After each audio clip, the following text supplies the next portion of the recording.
Le DAF Fresh Morning, c'est 104.5 tonnes de bonne humeur. Tous les matins sur Urban FM. La meilleure radio de la capitale. La meilleure radio de la capitale.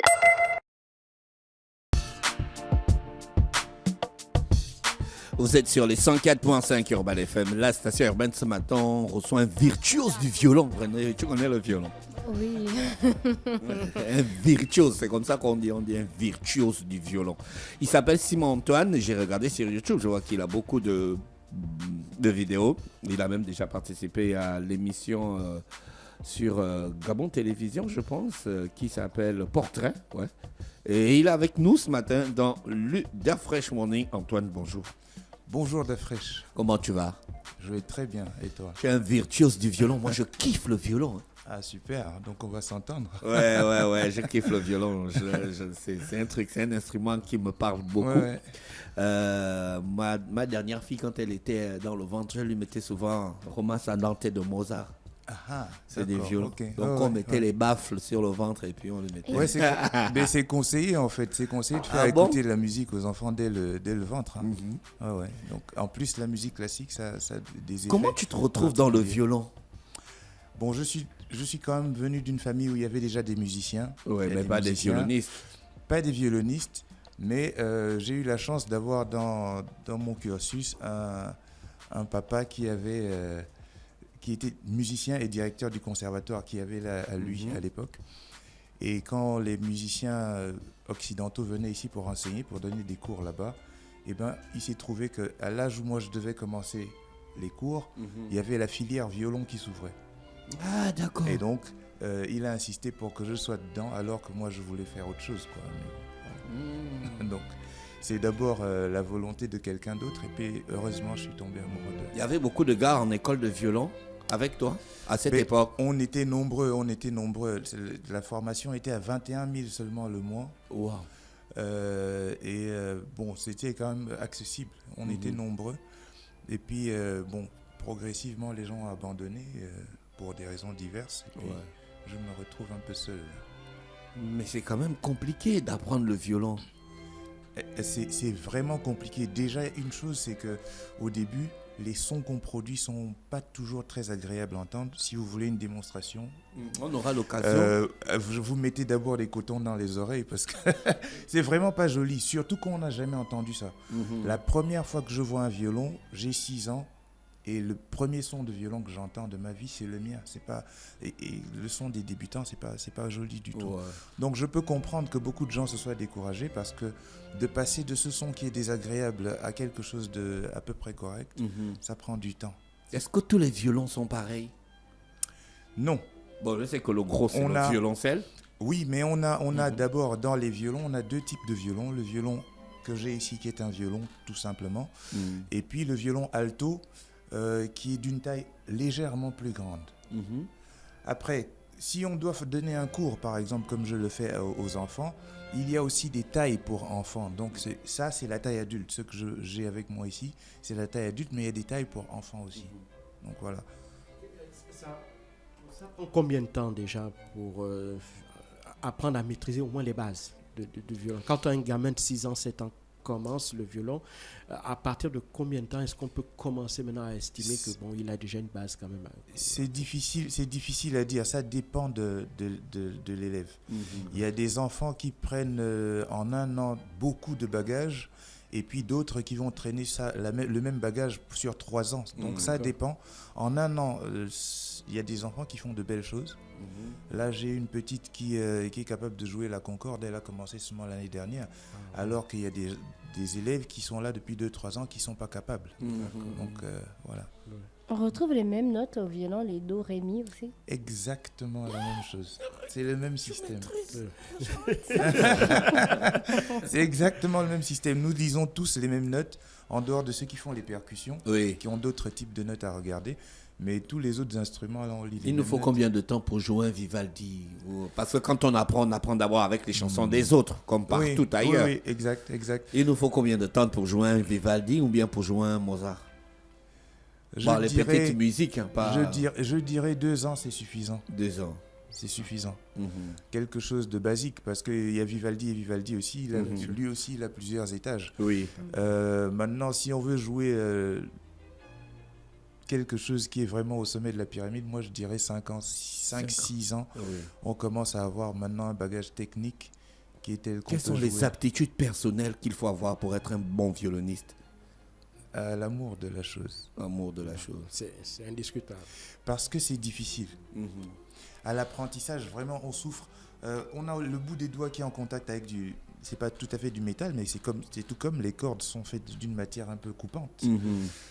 Et donc, il faut s'accommoder à cela. Ça, c'est un. Nous n'avons pas de repères visuels, comme c'est le cas sur la guitare, qui a des barres, Ouais. qu'on appelle des frettes aussi. Il n'y a pas ça sur le violon. Mhm. Et donc, il y a un travail de précision qui est beaucoup plus important. On est au millimètre près, juste ou faux. Oui. Alors que sur une guitare, la barre, elle est assez large. Sur un piano, la touche de piano, elle est grande. On peut toucher à n'importe quel endroit, c'est juste. Au violon, c'est un travail chirurgical, on va dire. Ouais. C'est vraiment... Faut être discipliné Il faut aussi. extrêmement précis. Énormément. Énormément de discipline. Parce que si on vous dit vous avez besoin de 2 heures de travail sur la semaine pour arriver à progresser et que vous attendez le jour du cours de musique pour venir faire vos 2 heures, c'est raté. Ouais. Celui qui aura fait juste 5 minutes jour a plus de chances que vous d'avancer. Mhm. Il aura totalisé 20-30 minutes la semaine, mais il a plus de chances parce que c'est la constance dans l'effort qui produit le bon résultat. D'accord. Ce n'est pas de se tuer les doigts en une seule fois 3 heures et puis vous dites vous avez fait le travail. Déjà, il y a peu de chances qu'en tant que débutant, vous puissiez faire 2-3 heures d'affilée. Mhm. Parce que ça casse, ça fatigue. La posture même seulement du port de l'instrument n'est pas tout à fait normale. Hein. Ouais. On est en contorsion, on a les bras pliés et tout ça, c'est pas simple. Donc musculairement déjà c'est un gros effort. Oui. C'est pas comme le piano qui est devant ou la guitare qui est devant. Donc oui, il y a beaucoup d'efforts à faire, beaucoup de discipline. Et donc il faut aimer la chose parce que si on n'aime pas, on se décourage. Il faut avoir et on abandonne. il faut se protéger les oreilles parce que quand vous posez l'instrument ici, la première personne à recevoir la puissance sonore de l'instrument, c'est vous-même. Oui, mais c'est pas si fort que ça un violon. C'est un instrument particulier. Hein. On peut l'entendre de loin et pourtant le volume à l'oreille n'est pas beaucoup plus fort que ce qui est entendu à une certaine distance. Ah, d'accord. Effectivement, si on est très loin, le son devient de moins en moins puissant. Mais je veux dire, dans une salle comme ça, je joue, j'ai pas beaucoup plus de son que vous en fait. Ah bon, hein? Non. Il épouse l'acoustique de l'environnement Mhm. et il se sert de l'environnement comme baffle finalement. Tu as déjà imité des musiques de violon qu'on connaît? Ben oui, je joue quelques trucs. J'imagine que ce que tu mettais pour ta fille, je joue ça aussi. Oui, ça c'est clair. Oui, je joue. Est-ce que tu composes toi-même tes musiques?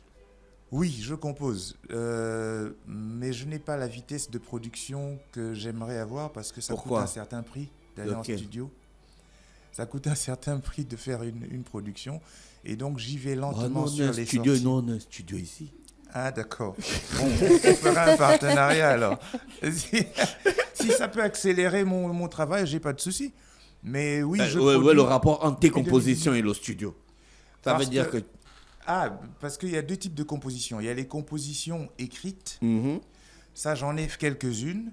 Ça, j'ai pas besoin d'aller en studio. Oui, J'ai mon ouais, logiciel. c'est ce que je disais. Je rentre les notes et puis voilà.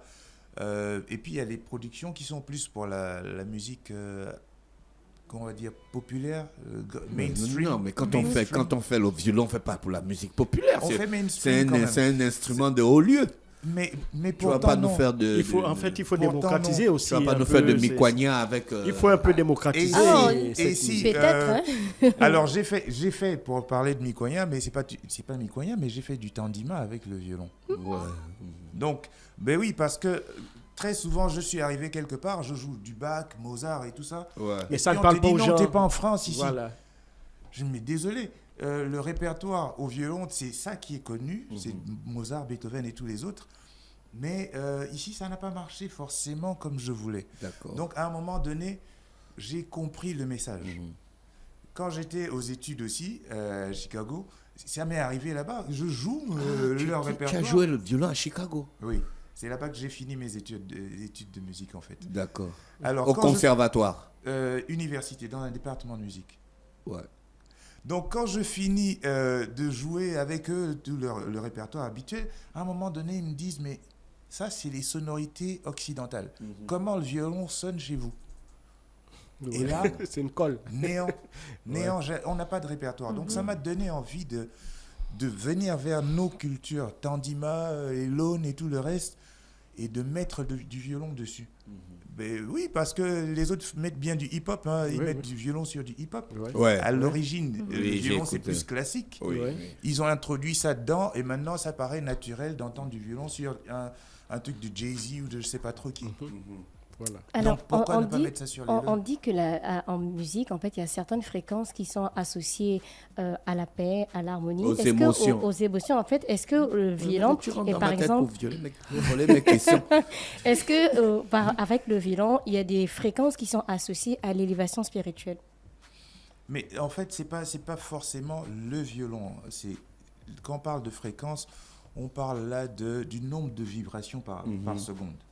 Par exemple, la note là, que je fais vibrer là, toutes les secondes, la corde vibre 440 fois. C'est ça la fréquence de cette note-là. Maintenant, il y a des gens qui vont faire des études et qui vont définir ou trouver qu'en fait, il y a des gammes, il y a des tonalités qui sont plus appropriées pour certaines choses. Par exemple, la fameuse paix, la quiétude et tout, serait plus proche de la tonalité de sol majeur.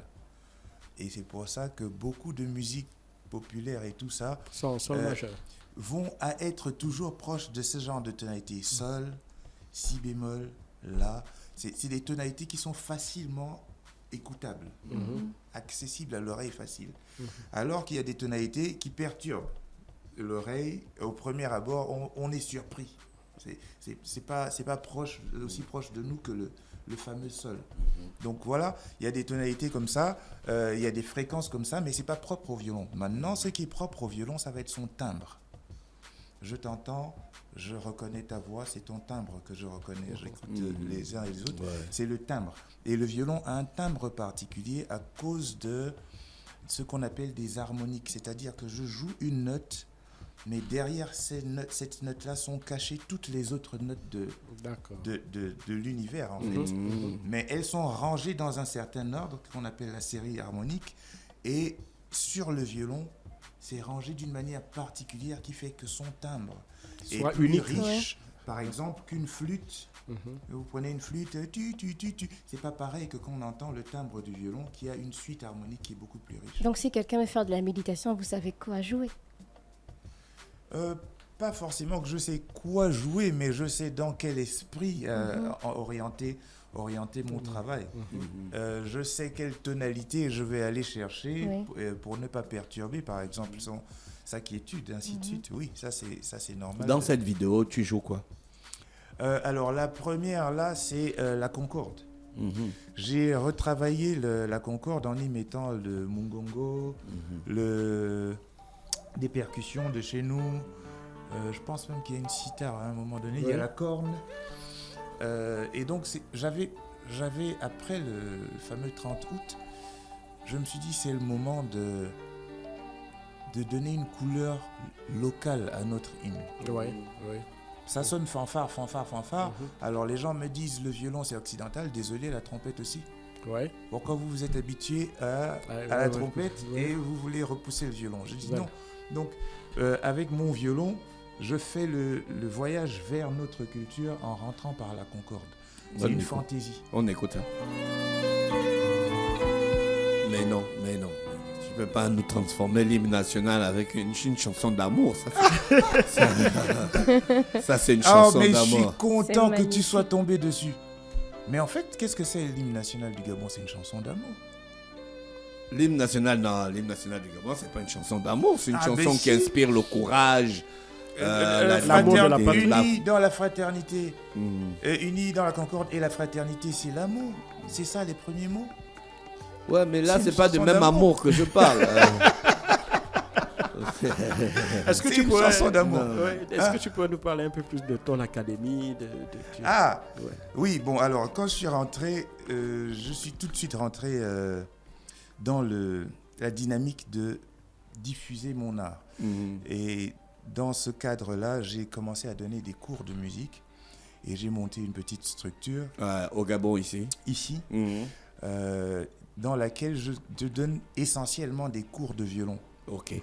Dans un premier temps, j'ai ouvert la porte aux adultes et aux enfants, mais les adultes ont trop de réunions de famille, ceci, cela, qui font qu'ils ne sont pas constants. Or, la constance, comme je disais tout à l'heure, c'est essentiel pour progresser. Et donc, actuellement, je donne des cours aux enfants à partir de l'âge de 6 ans. Oui. Et en général, je les laisse dès qu'ils ont le bac parce que la majorité s'en va ailleurs, ainsi de suite.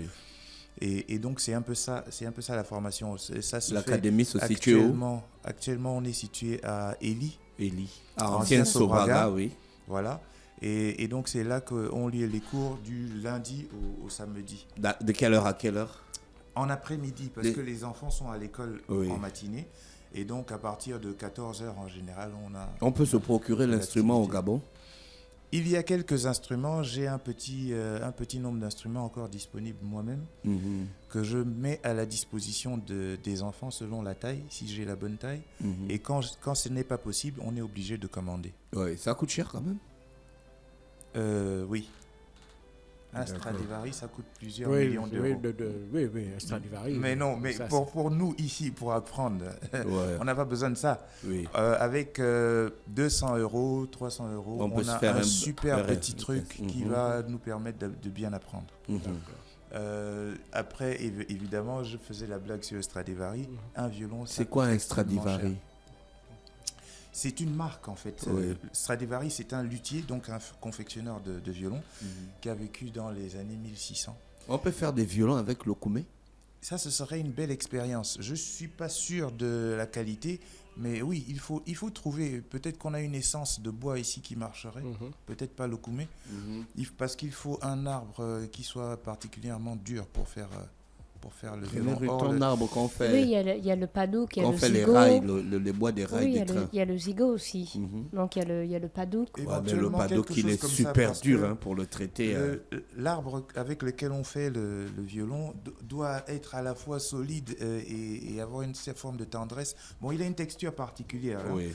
Donc, ceux qui ont fait eau et forêt et tout ça là, éventuellement, qui peuvent nous dire quel est l'arbre qui se rapproche le plus du pin. Non, c'est pas le pin. J'oublie le nom avec lequel on fait le pine tree. J'ai le nom en anglais, désolé. Non, c'est bon. Tu es à Chicago et tout ça. Et donc, et donc eux, ils pourraient éventuellement nous dire de quoi il s'agit. Quelle est la musique que tu aimes le plus jouer? J'aime beaucoup le répertoire de Bach. C'est de la musique classique. Oui. Ça, c'est Jean-Sébastien Bach. Jean-Sébastien Bach. C'est eux qui ont fait avec Akenenge, non? C'est du Bach, non? Alors oui, il a réutilisé de la musique de Bach avec un orchestre qui était venu, je ne sais plus trop où là. Mais voilà, ça c'est mon répertoire. Maintenant, j'écoute un peu de tout quand même. Parce qu'on ne peut pas passer du 1er au 31 à manger poléri. On change un peu l'alimentation. Tout à fait. Voilà. D'accord. Donc je peux écouter Mozart. Dans la musique classique, j'écoute un peu de tout le monde. Après, en termes de musique urbaine et tout ça, bon là je suis largué parce que j'ai arrêté d'écouter beaucoup de musique il y a une dizaine d'années. Pour quelqu'un qui a appris à Chicago? Une dizaine d'années, j'ai arrêté. J'ai été traumatisé par les premiers scandales. Là, je suis maintenant guéri parce que quand P. Diddy et tout le reste, ça sort. Moi, j'ai commencé à voir tous ces trucs-là il y a une dizaine d'années. Ouais. Et ça m'a choqué, en fait. J'ai dit, bon, votre univers... Qu'est-ce que tu vas nous jouer ce matin pour les auditeurs? Je sais pas, je peux jouer... Waouh, ça c'est une colle. Qu'est-ce que je peux jouer? Je peux jouer le morceau qui m'a fait aimer le violon, peut-être. Ouais, on va t'écouter. Alors, c'est une histoire un peu drôle parce qu'on était nombreux au conservatoire, tous mes frères et moi. Et ils sont tous passés avant moi et ils ont fait n'importe quoi sur la scène. Et donc, les frères sont toujours comme ça. Je l'ai trahi. On avait une Bastille déjà programmée avec mon autre père qui était dans la salle et dont les amis étaient en train de se moquer parce qu'à chaque fois on dit le nom de famille quand vous arrivez et tout ça. Et donc ils viennent me voir et me disent non, là Antoine, désolé, il faut que tu sauves le truc. Et moi, j'étais sûr de mon coup, sauf que j'avais pas de ceinture. À l'époque, on porte les baggies. Ah oui, c'est vrai. Et je m'étais entendu avec un de mes frères pour qu'il m'apporte sa ceinture quand il a fini de jouer, parce que j'avais oublié la mienne. Donc lui, il est déjà dehors, hors du conservatoire, en train de pleurer. On le cherche partout. On cherche tout le monde. Ils ont disparu. Donc j'ai pas de ceinture, je dois aller sur scène. Et donc je joue, et un morceau que j'aurais dû jouer à une vitesse normale, j'ai joué extrêmement vite parce que je paniquais le fait d'avoir mon pantalon qui allait tomber en plein monde. Ouais. Et donc j'ai joué de manière extrêmement rapide, ce qui a impressionné en plus les gens, que j'ai bien joué, ça c'est un fait, mais tellement vite, même le prof était dépassé, mais tu es allé trop vite. Mais en fait, c'était pour éviter que mon pantalon tombe. Alors après ça, standing ovation, la première fois que j'aurai une standing ovation, la salle se lève et tout, ils applaudissent. Et puis voilà, donc je vais vous jouer ce petit morceau juste la fin. D'accord.